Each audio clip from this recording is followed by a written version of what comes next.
ድራማ ቁጥር 3 ዛሬ አቢላ ሚስቱን መረጠ። ርካሽ ሴት በሄደበት ሲዋረድ ይኖራል። ርካሾች እኔ በዚህ ቪዲዮ አልመጣሁም። አብራችሁ ናችሁ አይደላችሁ? እውነት ስነግርሽ ማለት ሶሊያና የልጅነቴ ጓደኛዬ ነች። ላጣት አልፈልግም። አሁን ላይ በሷ ብዙ ነገር ተመክሬ ብዙ ነገር ወደ ኋላ የተመለስኩ እና ደግሞ ወደ ልቤ የተመለስኩ ሰው ነኝ እና ከሶሊ ጋር አሁን ላይ አብረን ነው እና ማስቲ ወደ ኋላ ተመልሶ የድሮ ማንነት የመልሻለሁ። እናንተ ጋራ የማንነት የለኝም ነበር አላችሁ። እንደዚህ ቆመን እያወራንሽ ያለ ነው እና ስለማከብርሽ ነው እና ንጹህ ደስ የምትል ሰው ስለሆንሽ ነው። አሁን ግን ሶሊያናን ማጣት አልፈልግም። የምሬ ነው። በጣም መወዳት በጣም ማከብራት ስለሆነች ማለት ነው እና በጣም አመሰግናለሁ። ከማርታ ጋር አሁን ላይ ከእሷ ጋር ስላልኩ ብዙዎቻችሁ ሌላ ነገር እየመሰላችሁ ያለበት ታይም ነው። ከማርታ በፊት ሶሊ ነበረች። ከሶሊ ጋር ደግሞ ጓደኛሞች ነን። ብዙ ነገር አብረን አሳልፈናል። የሩታ ሰርግ ጊዜ እኔ ወደ ቡታጀራ ሄጄ ነበረ። ማለት ከቡታጀራ ሄጄ ሌላ ቦታ ነበርኩ ቤተሰብ ጋር ከነ ጓደኞቼ ተጣልቼ ከነ ሶሊ ተጣልቼ ምናምን ቤተሰብ ጋር ነበርኩ እና የኔን ጉዳይ አስጨንቋት ምናምን የፈለገችኝ ብቻዋን ማታውቀው ሀገር አዲስ አበባ ሄዳ የፈለገችኝ ሶሊያና ብቻ ነበረች። ማርታ በቅርቡ ነው የመጣችው። ከጋ ደግሞ ትንሽ ጊዜ ነው ያለን። እሱም ያስተዋወቀን ሄርሜላ ነች እና ብዙ ነገር ሌላ ነገር ያለን እየመሰላችሁ ያላችሁ። ከማርቲ ጋር ምንም የለንም። ምርጥ ጓደኛዬ ነች። ደስተኛ ሆና ሳቂታ ሆና ልታወራችሁ ትችላለች፣ ግን በልቧ ብዙ ነገር ነው የምታስበው። ብዙ ልባት አሁን ላይ ከእሷ ጋር ስለሆንኩ ከእሷ ስርቅ ወደ ስራ ስመለስ ከማርቲ ጋር መሆን እየመሰላት ስለሆነ ዛሬ ያለውን ነገር ፈልጋለሁ በሶሊያና ፊት ማለት ነው። ከማርቲ ጋር ምን እንደሌለኝ እኔ ከሶሊያና አላስበልጣትም ማርቲ። ምክንያቱም ሶሊያና የልጅነት ጓደኛዬ ነች። ብዙ ነገር አብረን ያሳለፍን ሰዎች ነን ማለት ሌላ ጓደኞችህም ነበሩ። ሶሊያና ግን አልነበረችም እያላችሁኝ ያላችሁ ሰዎች አላችሁ። ነገሮች አልተመቻቸላትም ሊሆን ይችላል እንጂ ቀድማ የምትገኘው ሶሊያና ነች። ምክንያቱም ከመጀመሪያው ጀምሮ የማታውቀው ሀገር እየተንከራተተች እየፈለገችኝ የነበረችው ሶሊ ብቻ ነች ማለት ነው እና ሌና ጋር ሌላ ምንም ችግር የለብንም ማለት ነው እና ደግሞ በእሷ ፊት ልነግርሽ እፈልጋለሁ። ታደርገው እሷ ፊት ልነግርሽ እፈልጋለሁ። ውስጥ ያመነውን ትክክለኛ ነገር ነው ብላ ያሰብከውን ነገር ነው ያደረግከው። ያ ነገር ደግሞ እሷ ካልተቀበለችው ውስጧ እሷ ትክክል አይደለም ማለት ነው። ደዊ ምናምን ሶሊ አጠገቤ ትኖራለች። ብዙ ነገር ነው አሁን እያሳለፍን ያለ ነው። ከእሷ ጋር ብዙ ነገርም እያደረግን ስለሆነ ምናልባት ስደውይም ቴክስትም ስልኪ ምናምን እሷ ታያለች እና ደግሞ አንድ ያልተዋጠልሽ ነገር አለ ማለት ከሶሊያና ጋር መሆኔ እርግጠኛ አይደለሽም ወይ ደግሞ እኔ ሳልፈልግ የገባሁበት ነው የመሰለሽ። ሶሊያና የልጅነት ጓደኛዬ ነች። አንቺ ሳትኖሪ በፊት እሷ የነበረች ነች። ሶሊያና ማለት ለእኔ ስትል ከቤተሰቡ ጋር ተጣልታለች። ለእኔ ስትል ደግሞ ቤተሰቡን ትታ እኔ በጠፋው ሰዓት ብዙ ነገር ማታውቀው አዲስ አበባ ሄዳ ፈልጋኛለች እና ትልቅ ቦታ ነው ለእሷ ያለኝ። እኒህ ወራዳ ሰዎች ዛሬ መጥተዋል። ለማንኛውም ምስምሷን ነግሯታል። የሴት ወራዳ ሄርሜላ ቤተሰቦች አቢላ ራሱ ወንድ ሆኖ ልክ ልኳን ነገራት።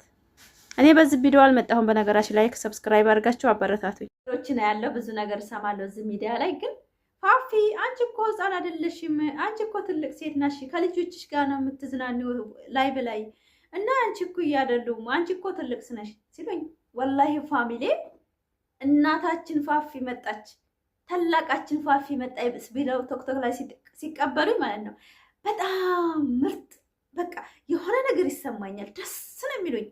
እናታችን መጣች፣ ታላቃችን መጣች ብለው ሲናገሩ ቶክቶክ ላይ ጓደኞቼ ማለት ነው በእውነት ነው የምላቸው። በኮንፊደንስ ነው ዘና ብዬ አቤት የምላቸው። ለምን እናት ነኝ። እናት እኮ ሲናት በእናታችሁ ልክ እኮ ሚዛን ብታው ተለቅ ያለ ሴት ሲመጣ ክብር ብትሰጡ እናንተ ክብር እንዳላችሁ ነው እኮ የሚሰማው። በእውነት ነው የምላችሁ። ብዙ ጊዜ አንዳንድ ዩቱበሮች አሉ እንደኔ ልጆች ያላቸው የሚሰሩ ማለት ነው አንቺ አሮጊት ብለው ይሰደባሉ።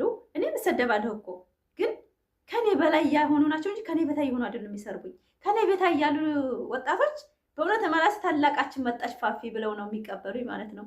ይሄ ምንድነው አስተዳደጋቸው ትልቅ ምን ያህል ክብር እንዳለው ትልቅ ማለት ዝቅ ማለት ሳይሆን ከፍ ማለት እንደሆነ የገባቸው ማለት ነው። ምርጥ ጓደኞች ተኩታታይ ስላሉኝ በእውነት ነው የምላችሁ። እናንተ እኔ ስመጣ ገና ስገባ ፋፊ ታላቋ ፋፊ መጣች ብለው ሲናገሩ ሞራኔ ይጨምራል። ለምን የነ ሷዲቅ እናት ነኝ፣ የነ ሳሊም እናት ነኝ፣ የነ ኡስሚ እናት ነኝ፣ የወንድሞቿ የነ ጀማል መሐመድ እህት እኮ ነኝ። በእውነት ነው የነ ሁሴን መሐመድ እህት እኮ ነኝ። በእውነት ነው የምላችሁ የነ አደም ሁሴን የጀግና ወንድ እህት እኮ ነኝ። የጀግኖች እህት ነኝ። እኔ ታላቅ በመሆኔ በጣም ደስ ይለኛል። ፋሚሊ በእውነት ነው የምላችሁ። ትልቅነት ያሳፍራል እንዴ? አንዳንድ ሰዎች ዝቅ ለማድረግ ትፈልጋላችሁ። እኛ ዩቱብ ላይ የወጣ ነው አብርሽ ሩታ ስንል ማለት ነው ተግባራቸው መጀመሪያ በፍቅር ስለመጡ እንጂ ራሳችን ዝቅ ብሎ አይደለም። ከፍ ያልነው የፍቅር ሰው ነን እኛ። በእውነት ነው የምላቸው የመዳም ቅመሞች በጣም የፍቅር ሰው ነን። አታርክሱን። ነገር ግን አንዳንድ ርካይሶች አሉ ለዩቱበር እየገበሩ እኛን የሚያስረክሱን። እኛ እነዛ ጋር አይደለንም። እኛ ስነ ምግባራቸው ስለማይመቸን ብቻ እንቀዋወማለን። ማንም ሰው የተመቸውን ህይወት ነው የሚኖረው። ላይክ፣ ሰብስክራይብ፣ ሼር ይሄ ቪዲዮ እስከ መጨረሻ የደወል ምልክት እየነካችሁ ላይክ አድርጉኝ። ወዳችኋለሁ። አንዳንድ ጊዜ ፋሚሊ ራሳችንን ከሰው ስናወዳድርና ራሳችን ያልሆነውን ሆነናል ብለን ስናወራ ሲቀጥል ደግሞ ማለት ነው ከቁሳዊም ሆነ ከማንኛውም ሰው ከማንኛውም ከምታወትም ከባይንም ከምታወት ከቁሳዊ ከማንኛውም ነገሮች ጋር ራሳችሁን እኩል የምታደርጉ ሴቶች አላችሁ ብዬ አስባለሁኝ። ነገር ግን ማለት ነው ፋሚሊ እናንተ ራሳችሁን ሆናችሁ ራሳችሁን ስትቀርቡ ራሳችሁን ሆናችሁ ስትኖሩ ኑሮ ምን እንደሆነ ህይወት ምን እንደሆነ ይገባችኋል ብዬ አስባለሁኝ። እኔ ፋፊ ብዙ ጊዜ የምናገረው ስለ ራስሽ አታብራሪ ፋፊ እናቅሻለን፣ አንቺን የልጆች እናት ነሽ፣ አንቺ እኮ በቃ ለስራ እንጂ የወጣሽው ለምንም አይደለም የምትሉ አላችሁ። አንዳንዶቻችሁ ደግሞ አንቺ ማነሽና ነው አንቺ ስለኛ ለአንቺ ምክር መክሬ የምትሉ የሚሰማችሁ ስሜት ሊኖር ይችላል። ነገር ግን እኔ እንደ እናትነት እንደ ታላቅነት ነው እየመከርኳቸው ያሉት። እኔ እዚህ ሜዳ ስወጣ ምንም ፈልጌ አይደለም። ስራና ስራ ብርና ብርን ነው። ብር ስሰራ ደግሞ አግባብ ያልሆነ ነገር ሲያስተላልፍ ማንኛውም ሰው ማንኛውም ማህበረሰብ ይሆን እዛ ቦታ ላይ ማን ነው የሚውለው? ህፃን ልጅ ነው የሚውለው፣ ወጣት ነው የሚውለው። ህፃን ስላችሁ ከ15 ዓመት በላይ የሆኑ ናቸው በሙሉ የሚከታተሉት። እንደኛም ጎልማሳ ደግሞ ይከታተላቸዋል። ግን አግባብ ያልሆነ ለገንዘብ ብለው የወጣ ሃይማኖትና ራስን ያልወከለ አገርን ያልወከለ ቪዲዮ ሲጭኑ ዝም ብለን ማየት ይሄ በኮሜንታተር ብዙ ሰው የሚዋጋው ለምን መሰላችሁ? ኦዲየንስንም ሆነ ህዝብን የማይመጥን ነገር ከሆነ ኮሜንት ላይ ስድብ አለ። ማንም ሰው ማለት ነው። እኔ አሁን ብትሰርቡኝ አንዳንድ ሰዎች የቅናት መንፈሳችሁን ነው እንጂ የምትሰርቡት ምንም አጥፍቼ ብትሰርቡኝ እስተካከላለሁኝ። ኮሜንት አንብቤ ምን አጥፍቼ ነው ብዬ ራሴን እፈትሻለሁ እንጂ ምንም አይሰማኝም። ማለትም ስራ የወጣ ሰው ኮሜንታችሁን አንብቤ እኔ ዛሬ ያጠፋሁትን ጥፋቴን ራሴን ነው የምፈትሽበት። በእውነት ነው የምላችሁ። ግን ብዙ ጊዜ አሁን ኮሜንት ስንጽፍ የጥላቻ መንፈስ በቃ አይደል? ለምን እሷ ማናትና ነው ሚዲያ ወጣ እሷንም ለምን እንሰማታለን? በቃ እሷ ማናት ከኛ ስር ከመዳም ቅመም ቤት ወጣ እሷኛ ለኛ ምን ነግረን ምናምን ብላችሁ የምትቀኑ በጣም በሽታ ያለባችሁ ሰዎች አላችሁ። እናንተ ከራሳችሁ ጋር መጀመሪያ አልታረቃችሁም። መጀመሪያ ሰውን ለመክበርና ሰውን ለመውደድ የሰውን አስተሳሰብ ለመንቀፍ ሰው መሆን ያስፈልጋል። ሰው ካልሆናችሁ ሰው ልጅ ሲሰራ ሲበላሽ በመጥፎ ቦታ ሲውል ዝም ብለን ማየት አንችልም። በእውነት ነው የምላችሁ። የሰው ልጅ ጥሩ ቦታ ውሎ እየሰራ እያለ እያስተማረ እያለ ጥሩ ነገሮች ለኢትዮጵያ ይጠቅማል ያልነውን ነገር ሲያስተጋቡ መገደፍ አለብን፣ ማበረታታት አለብን። የኢትዮጵያ ሰው ፍቅር ነው እንጂ የጠማው ጭቅጭቅ ነገር አልጠማንም። እኛ ጠብም ሆነ አለመግባባትም ሆነ እዛው ቤተሰብ ጋርም እዛው በጎረቤት ያለ ነገር በቂያችን ነው ሀገራችን ላይ። ሚዲያ ላይ ግን ተሳስቦ ወጣቱ ፍቅር እንዲማር በእውነት ነው የምላችሁ ጥሩ ነገር ይዞ አይምሯቸው በቃ ሰርተው እንዲጠቀሙ ሚዲያ ለተግባር እንዲያውሉት። ሚዲያ ላይ እኮ አሁን ላይ ለጨዋታና የውሸት ፍቅርና የውሸት መላላስ እኮ ነው እያየን ያለ ነው። አልተፋቀሩትን ተፋቀርን ብለው ይመጣሉ። የኛ ደግሞ የመዳም ቅመሞች ተቀምጥ አረብ ሀገር ተጣመሩ፣ ታምራላችሁ፣ አረካታችሁ ምን አረካታችሁ፣ እናንተ ጥንድ ብትሆኑ ታምራላችሁ፣ ከእናንተ የሚወለደው ሊመሻላ ነው ምናምን። እሳቸው እኮ የመጡት ተመካክረው አይዲያ ፈጥረው ስራ ለመስራትና እይታ ለመሳብ ነው የሚመጡት። ማንኛውም ወጣት የኢትዮጵያ ወጣቶችም ሆነ በአረብ ሀገርም በየትም ሀገር ሆኖት ጥንድ ሆነው ሲመጡ ሊጣመሩ አይደለም። ይሄንን ማወቅ አለባቸው የመዳም ቅመሞች። እነሱ ስራንና አይዲያ ፍለጋ ብቻ ነው የመጡት። እዚህ ጋር እይታ ያለው ሰው 10,000 እይታ ያለው ሰው ቢያንስ 200,000 ብር በወር ይከፈለዋል። 10,000 ሰው በዚች በአንድ ሰዓት ውስጥ 10,000 እይታ ካገኘሁኝ እኔ 200,000 ብር ነው የማገኘው። በእውነት ነው የምላችሁ። ደቂቃ ይወስነዋል። በ10 ሰከንድ ውስጥ 10,000 ሰው በሰከንድ ውስጥ ማለት ነው 10,000 ሰው ነው የሚገባው አብርሽ ኢትዮና የሩታ ዩቱብ ላይ በ10 ደቂቃ ውስጥ ወደ 20,000 ወደ 30,000 ሰው ነው የሚያው። ይሄ ምንድን ነው? ዶላሩ በዛች በሰከንድ ውስጥ የሚታይላቸው በደንብ ነው ዶላር የሚቆጥርላቸው። እኛም ለራሱ በአንድ ሰዓት ውስጥ 1,000 እንኳን የማይታይልን ሰዎች ጥሩ ክፍያ አለን። በቂ ክፍያ አለኝ እኔ አሁን ቢያንስ 3 ሰዓት 4 ሰዓት ቆይቶ ነው 2,000 ሰው የሚያይልኝ 1,000 ሰው የሚያይልኝ እስከ 4 ሰዓት እስከ 5 ሰዓት ጠብቄ ማለት ነው። በደቂቃ በአንድ ሰዓት ባልሞላ ውስጥ ግን 100,000 እየታየላቸው በቂ በቃ ማንም ሰው አረብ ሀገር አሜሪካን ያለ ሰው እንኳን የማይከፈለው ብር በደቂቃ ውስጥ እና አብርሽ ይከፈላቸዋል፣ እነ ሩታ ይከፈላቸዋል። ሁሉም ዩቲዩበሮች አሁን በደቂቃ ውስጥ 10,000 የገባ ውስጥ በቃ በዚች በ20 ደቂቃ ውስጥ 10,000 ሰው የታየለት ሰው በደንብ ክፍያ አለው። ከ200,000 ብር በላይ ይከፈላቸዋል። የእነ አብርሽማ ሚሊዮን ውስጥ ነው፣ እዛው ነው በቃ።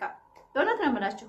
በደቂቃ ውስጥ አልኳችሁ በሺህ ቤት ከታየላችሁ በጣም ክፍያችሁ የታወቀ ታውቃላችሁ። ዩቲዩበሮች ያውቃሉ፣ ግን አንዳንድ የመዳም ቅመሞች አልገባቸውም። እነሱ እየተባሉ የሚመጡበት ፓርት አልገባቸውም። በእውነት ነው የምላችሁ። ስለዚህ ሴቶች ራሳችሁን እናክብር። ለዩቲዩበሮች ራሳችንን ዝቅ እያደረግን የምንውልበትን ቦታ መምረጥ አለብን ብዬ አስባለሁኝ። እኔ በአብርሽና ሩታ መሰራበት ምክንያቴ ስህተታቸውን ስህተት ነው፣ ጥፋታቸውን ጥፋት ነው፣ ትክክል ተሰሩ ደግሞ ትክክል ናቸው ብዬ የምናገረው ዩቲዩብም የሰራሁባቸው ነው። አመለካከታቸውንም ደግሞ መቀየር ስለምፈልግ ነው። የምቀይረው ደግሞ እኔ ብቻ አይደለሁም። ኮሜንታተሮች ከስር አዎ ፋፊ ትክክል ነው፣ ይሄ ለእኛ ማህበረሰብ አይጠቅምም ብላችሁ ስትጽፉ ይቀየራሉ ማለት ነው። ግን ሄዱበት፣ ጀግና ናችሁ፣ እናንተ ትችላላችሁ። እኛ ራሳችን አይደለም እየገደልን ያለችው፣ ከኛ በታች ያሉትን ትውልድ ግን እንገላቸዋለን። ትክክል ያልሆነ ነገር እየተሰራ እናንተ ተጣመሩ፣ ሄዱበት፣ እናንተ ትችላላችሁ፣ አንድ ልሁኑ፣ ሚስትና ልጁን ትቶ እኮ አንድ ሁኑ ብሎ ኮሜንት የሚጽፍ ሰው ይሄ ጤነኛ ነው? ሄርሜላን አሁን ያንቺ ጀግና ነሽ ሂጂበት እገድፍሻለሁ የምትሉ ሰው ጤነኛ ናችሁ? እራሷ ነች ነገ ብታጣ እናንተ የሷ ህይወት ትኖራላችሁ? እሷ ምን አይነት ፍቅርና ምን አይነት ባይተዋርነት ቢያገኛትም በዛ ውስጥ ገብታ ነገ ተነገ ወዲያ እናንተ ናችሁ መስዋዕት የምትከፍሉት። ሄርሜላ እኮ አሁን የአብርሽ ያግባት ችግር የለውም፣ ሴት ናት ያግባት፣ መቼም ሴት ናት ወንድ አይደለች፣ ያግባት። ግን የሩታ ህይወት አይገጥማትም ወይ? የሩታ ሀብቴ ገጠማት አይገጥማትም ወይ? እኔ እኮ አንዳንድ ጊዜ በጣም ነው የሚገርመኝ፣ በእውነት በጣም ነው የሚገርመኝ። እና የኔ ህይወት የሰው ህይወት አይደርስም፣ የእሷ ህይወት የኔ ህይወት አይደርስም ብላችሁ የምታስቡ ሰዎች እናንተ ጀግና ሆናችሁ ራሳችሁን ካልቀየራችሁ ማንም ሰው ገብቶ ከእናንተ ህይወት መጫወቱ አይቀርም። እና ብዙ ጊዜ ስናወራ ትምህርት ያለው ነገርን እና ተስፋ ያለው ነገር ብናወራ በጣም ደስ ይለኛል።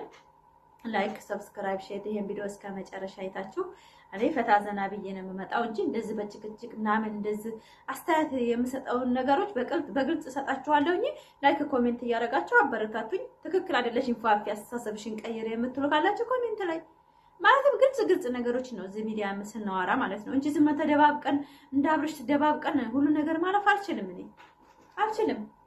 ለሰው ክብር የሌለውን ሰው ክብር አለው ብለን እኛ ምን ማንነት የሰጠናቸው እኛ ነን እያበላሻቸው ነው ያለነው። እና እኔ በጣም ነው ማዝነው። አብሶ በኮሜንታተር በጣም አዝናለሁ። ማለትም የተሰማችሁ ክፋት ማለት አንድ ሰው ጠላችሁ። እኔ አሁን እንዴ አይታችሁ የምትጠሉ ሰዎች አላችሁ፣ አይታችሁ የምትወዱ ሰዎች አላችሁ። እናንተ ለምን ጠላችሁኝ አይደለም፣ የሚወዱኝ ደግሞ ለምን ወደዱኝ አይደለም። የሰው ላይ እንደ እናታችሁ አድርገው የሚያከብሩኝ የሚወዱኝ ፋፊ ይዘሽ አብሽሪ ብለው የሚያበረታቱኝ በጣም ምርጥ ደስ አለኝ። በእውነት ነው የምላችሁ። እንደ እናታቸው ታላቅ እህታችን ነሽ ፋፊ፣ ትልቋ ፋፊ፣ ትንሿ ፋፊ እናታችን እያሉ ሚዲያ ላይ እንደዚህ የሚያቀማጥሉ እህቶች አለኝ። ደስ ነው የሚለኝ በጣም በእውነት ነው የምላችሁ። ፋፊ እናታችን ትልቋ መጣችልን ብለው ሲቀበሉኝ ማለት ነው ሞራኔ እንዴት እንደሚጨምር ማለት ነው። አንዳንድ ሰው ደግሞ አርፈሽ ተቀመጪ አትጃጃይ አንቺ እኮ ትልቅ ሴት ነሽ ብለው እኔን ትልቅነቴን ዝቅ ለማድረግ የሚፈልጉ አሉ። እነዛ ደግሞ እናትና አባት የሌላቸው ትልቅነትን ሲያምራቸው የሚያጡ በእውነት ነው የምላቸው። እኔ እናቴን እንኳን ትልቅ ናት አልላትም። እናቴ የወለደችኝ እንኳን ገና ሸባብ ናት፣ ገና ወጣት ናት፣ ገና ብዙ ነገር ማየት ትችላለች። እናቴ የወለደችኝ ማለት ነው። እርግጥ ዱንያና ህይወት ሆነና በስደታ ማንነታችንን ደብቀን እየኖርን ነው። መልክም ሆነ ቁም ነገርም ሆነ ሙያም ሆነ ሁሉ ነገር ደብቀን ነው አረብ ሀገር የምንኖረው ማለት ነው እንጂ እንደ ኢትዮጵያ እንደ እድገታችን ትዳር እንዳያያዛችን ቢሆን ላይ ዛሬ ላይ እኔ በሰራተኛም ሆነ በብዙ ነገሮችን ተከብክቤ የምያዝ ሴት ነበርኩኝ። ግን ምን ያደርጋል እንግዲህ ራሴን ለመቀየር ብዬ አረብ ሀገር አግኝቼዋለሁኝ። ያገኘሁትም ሳላስበው ነው ብዬ አስባለሁ። አግኝቼውም ደግሞ እየኖርኩ ነው። አልሐምዱሊላህ ጽድት ብዬ ነው የምኖረው። አላማዬም መሰቤም ቅንጭላቴንም አላህ አሳክቶልኛል። አልሐምዱሊላህ የቀረብኝ ነገር የለም ማለት ነው። ነገር ግን ከኔ የምትይዙት ነገር አላችሁ። ለራሳችሁ ሳትሆኑ ለሰው አትሆኑ ለማለት ትፈልጋለሁ። ሰውን አትርዱ አለለም፣ እርዱ። ግን መጀመሪያ ራሳችሁ በአንድ እግራችሁ መቆም አለባችሁ። እኔ እንደዚህ ጠራረር ብዬ የምለው ኢትዮጵያ ገብቼ እንኳን ፈርሰስ ብዬ መኖር እንደምችል ውስጤ ስለሚያምን ማንንም ሰው ሳልፈልግ እኖራለሁ ብዬ አስባለሁኝ። ሰው ስላችሁ እርዳታን እንደዚህ ከሰው ልጅ ምንም አልጠብቅም። ያሳደግኳቸው ልጆች አለ፣ ጀግና ልጆች አለ። ከልጆቼ ልጠብቅ እችላለሁ። እናት ስለሆንኩኝ ድካምም ስለሚመጣ ወደፊት ከልጆቼ እጠብቃለሁኝ። ለምን አሳድጊያቸዋለሁ።